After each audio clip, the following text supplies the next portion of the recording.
አቤት አቤት አቤት! መጎናጸፊያቸውን ልብሳቸውን በመጠቀም የኢያሪኮን ባህር የተሻገሩ በስማቸው ብቻ በዚህም ዓለም በወዲያኛውም ዓለም 100 እጥፍ ዋጋን የሚያሰጡ ቅዱስ አደራ። ይሄ ቪዲዮ ለሁሉም ሰው እንዲዳረስ በደንብ አድርጋችሁ ኮፒ ሊንክ አድርጉልኝ። ስምህን የጠራውን በዓልህን ያከበረውን መታሰቢያን ያደረገውና ዝክርን የዘከረውን ሰው በዚህም ዓለም በወዲያኛውም ዓለም 100 እጥፍ ዋጋን እሰጠዋለሁ የተባሉት። አዎ የገድልህን መጽሐፍ የጻፈ ያጻፈ፣ የሰማ ያሰማ፣ የተረጎመ ያስተረጎመ፣ ሲነበብም ደግሞ ቀጥ ብሎ ቆሞ የሰማውን ሰው በሕይወት መጽሐፍ ስሙን እጽፍልሃለሁ። በአንተ ስም ለተሰየመ ቤተክርስቲያን በአንተ ስም የተሰየመ ቤተክርስቲያን ባያገኝም እንኳን ለማንኛውም ቤተክርስቲያን መብአ አቅሙ የፈቀደውን ስጦታ የሰጠውን ያበረከተውን ሰው በሰማያት መልካም ዋጋን እሰጠዋለሁ የተባሉት። ከኢትዮጵያ ወደ አርማንያ ለወንጌል አገልግሎት በሚሄዱ ጊዜ ወደ ኢያሪኮ ባህር በደረሱ ሰዓት መርከበኞችን በጀልባቸው ላይ እንዲያሳፍሯቸው ቢጠይቋቸው እምቢ ባሏቸው ጊዜ በላያቸው ላይ የደረቡትን መጎናጸፊያ አጽፋቸውን በባህሩ ላይ አነጠፉና በቅድስት ሥላሴ ስም በመስቀል ምልክት በባህሩ ላይ 3 ጊዜ በራሳቸው ላይ ደግሞ ራሳቸውን ፊታቸውን 3 ጊዜ ካማተቡ በኋላ ተከታዮቻቸውን ደቀ መዛሙርቶቻቸውን ይዘው በአጽፋቸው ላይ በባህሩ ላይ ልክ እንደ መርከብ ሆኖላቸው አንሳፏቸው ሲሄዱ ጌታችንና አምላካችን መድኃኔዓለም ኢየሱስ ክርስቶስ እንደ ሊቀ ሐመር ሊቀ መላእክት ቅዱስ ሚካኤል በቀኝ ሊቀ መላእክት ቅዱስ ገብርኤል ደግሞ በግራ እንደ ቀዛፊ ሆነውላቸው የኢያሪኮን ባህር በመጎናጸፊያቸው እንደ መርከብ ሆኖላቸው የተሻገሩት።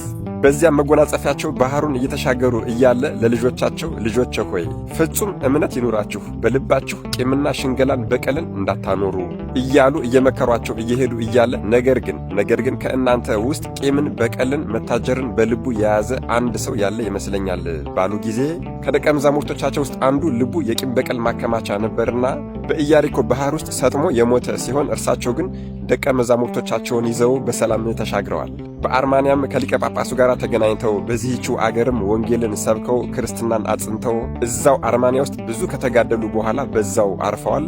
ከብዙ ዓመታት በኋላ ግን ፍልሰተ አጽማቸው ወደ ኢትዮጵያ ተከናውኖላቸው አሁን አጽማቸው በጎንደር ከተማ ውስጥ የሚገኝ ሲሆን በነገራችን ላይ እኒህ ቅዱስ አባት እጅግ በጣም ብዙ ደቀ መዛሙርትን ያፈሩ ሲሆን በሄዱበት ቦታ ሁሉ አብረው ይዘውት ይሄዱ የነበረ እጅግ በጣም የሚወዱት አሁን ኢያሪኮ ወንዝንም እንደዚሁ ሲሻገሩ አብረው ይዘውት የተሻገሩ ትልቅ ደቀ መዝሙር የሚወዱት ደቀ መዝሙር ነበራቸው። ይሄ ደቀ መዝሙር የእርሳቸውን ፈለግ የተከተለ ደቀ መዝሙር ማን እንደሚባል ታውቃላችሁ?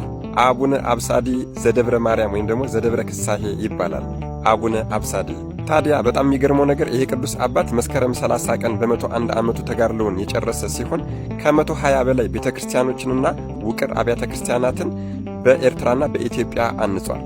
ታዲያ እኒህ ቅዱስ አባት ተጋድሏቸውን ፈጽመው መስከረም 18 ቀን ከዚህ ዓለም ሕይወት ሊለዩ ሲሉ መድኃኔዓለም ኢየሱስ ክርስቶስ ተገለጸና መንፈስህን ለወዳጅህ ለደቀ መዝሙርህ ለአብሳዲ አውርሰው አላቸው። አይገርማችሁም? በጣም አዎ፣ ሙሴ የራሱን መንፈስ በነዌ ልጅ በኢያሱ ላይ እንዳሳደረ፣ ነቢዩ ኤልያስም በረድኡ በደቀ መዝሙሩ በኤልሳ ላይ መንፈሱን እንዳሳደረ አንተም በልጅህ በወዳጅህ በደቀ መዝሙርህ በአብሳዲ ላይ መንፈስን አሳደረ ብሏቸዋል። በትእዛዙም መሠረት እኒህ ቅዱስ አባት ከማረፋቸው በፊት ልጃቸውን አብሳዲ ብለው 3 ጊዜ ጠርተውታል። እርሱም አቤት አባቴ ጠሩኝን ብሎ በመጣ ጊዜ አዎ እነሆ በረከት ከሰማይ ለአንተ ተሰጠች አሉት። ይህች በረከት በሰፊው ሳይሆን በጠባቧ በር ለሚገቡት ወርቅና ብርን ለናቁት እንዳንተ ጣፋጭን ለማይበሉት ሰዎች ናትና እንካ ተቀበል ብለው እጃቸውን ራሱ ላይ ጭነው የመላእክት የጻድቃን የሰማዕታት የደናግል የመነኮሳት የእናታችን የቅድስት ድንግል ማርያም ረድኤት በረከት ይደርብህ ብለውታል።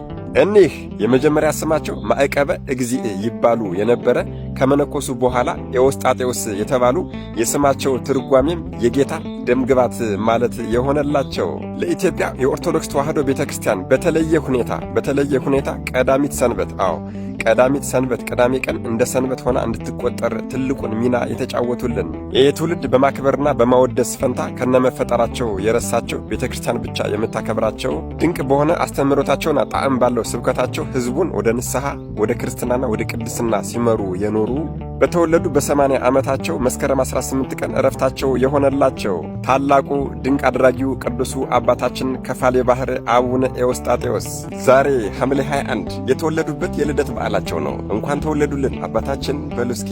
የተለመደ ትብብራችሁ ኮፒ ሊንክ ማድረግ እንዳይረሳ፣ ለቤቱ አዲስ የሆናችሁ ፎሎ ማድረግ እንዳይረሳ። መድኃኔዓለም ኢየሱስ ክርስቶስ ከታላቁ አባታችን ከአቡነ ኤዎስጣቴዎስ ከፋሌ ባህር ረድኤት፣ በረከት፣ ምልጃ፣ ቃል ኪዳን፣ ፍቅር አይለየን። አሜን። ይቆየን።